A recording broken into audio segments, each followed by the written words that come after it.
আসসালামু আলাইকুম। এখন শুনবেন সংবাদ শিরোনাম। ঢাকার কেরানীগঞ্জে নকল ওষুধ কারখানার সন্ধান। ঘনবসতিপূর্ণ এলাকায় চলছিল উৎপাদন, আসল মেডিসিনের সাথে মিলিয়ে বিক্রি করত একটি চক্র।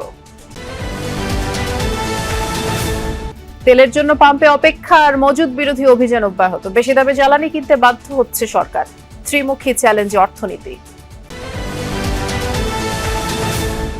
হামের ভয়াবহতা ও আতঙ্কের মাঝে জরুরি টিকা কার্যক্রমের ঘোষণা দিল মন্ত্রণালয়। 6 মাস থেকে 10 বছর বয়সীদের ভ্যাকসিন শুরু রোববার।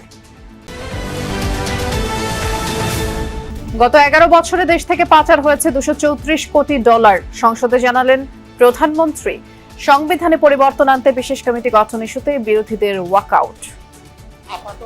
মাননীয় বিরোধী দলের নেতা, নিশ্চয়ই সংসদীয় রীতি অনুযায়ী আপনারা ওয়াকআউট করতে পারেন, ফিল ফ্রি। এতক্ষণ শুনছিলেন সংবাদ শিরোনাম, এবার বিস্তারিত।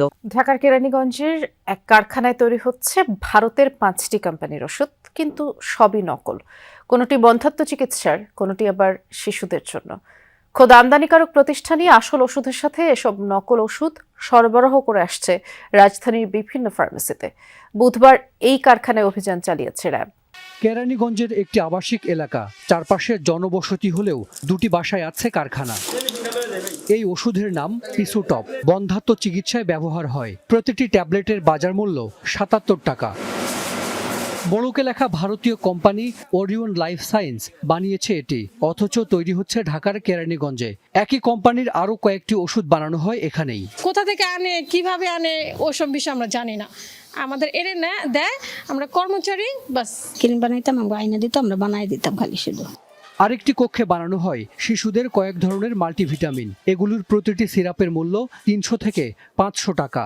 নাম ভিন্ন হলেও সব সিরাপ বানানো হয় একই উপাদানে। আপনারা এই বাড়ি কিভাবে ভাড়া দিলেন? আপনার চোখের সামনে তো প্রতিদিন তারা এগুলো বানায়, আপনি কেন বাধা দেননি? আপনি নিশ্চয়ই আপনি এখান থেকে সুবিধা নিয়েছেন। বানাই ভাইয়া, শুধু সাবান বানাইতে দেখছি, কিন্তু এখানে তো বিদেশি বিভিন্ন ওষুধ নকল বানায়। আজকেই দেখছি প্রথম ভাইয়া।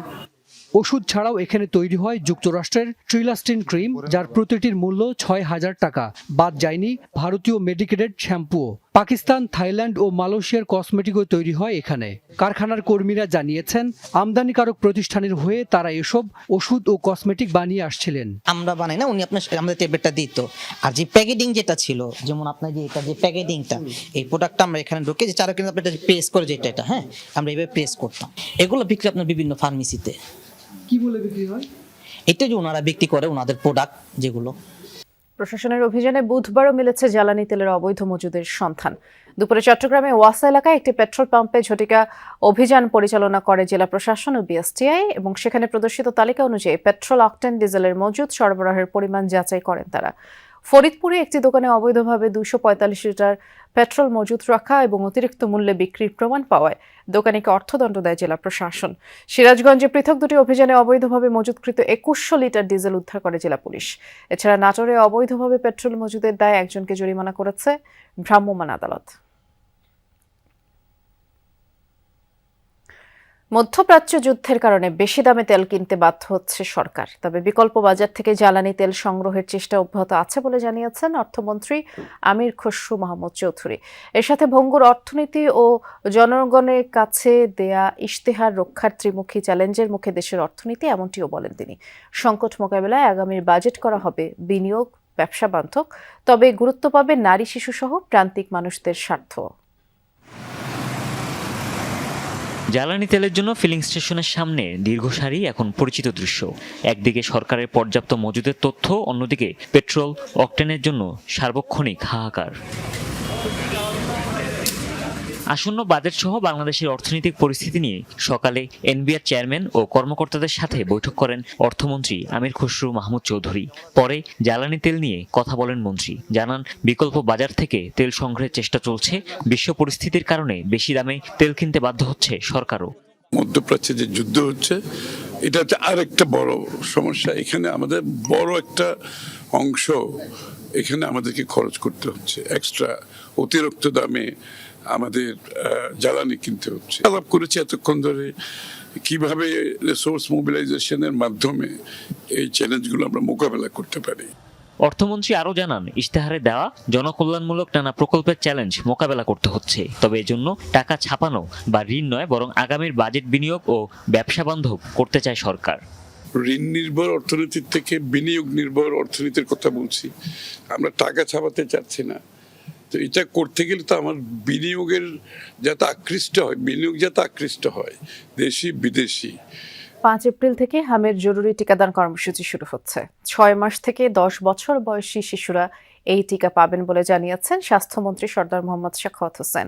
দুপুরে সচিবালয়ে হামের টিকা কার্যক্রম বিষয়ে আয়োজিত সংবাদ সম্মেলনে মন্ত্রী বলেছেন, টিকা কার্যক্রমের সাথে যুক্ত কর্মীদের ছুটি বাতিল করা হয়েছে। সরকার পরিস্থিতি নিয়ন্ত্রণে দ্রুত ব্যবস্থাও নিয়েছে।